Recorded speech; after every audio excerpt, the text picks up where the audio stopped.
अश्विनी वैष्णव की बात सही है कि मिडिल ईस्ट के हालात का असर पूरी दुनिया पर हुआ है। अमेरिका में पेट्रोल डीजल 50% तक महंगा हो गया है। यूरोप में गैस की कीमत 60% तक बढ़ गई है। दुनिया की दूसरी सबसे बड़ी इकोनॉमी चीन में गैस और तेल के दाम 20% तक बढ़ चुके हैं।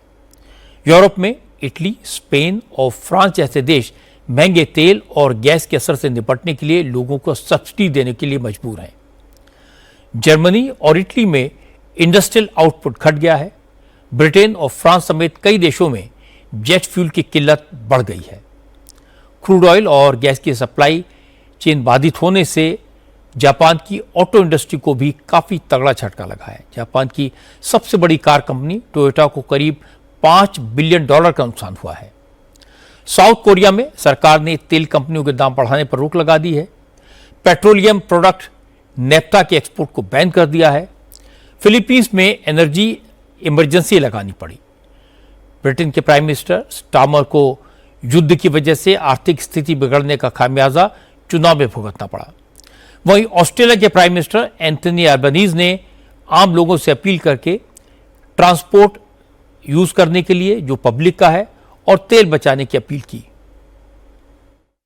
The war in the Middle East has caused the biggest spike in petrol and diesel prices in history. Australia is not an active participant in this war, but all Australians are paying higher prices because of it.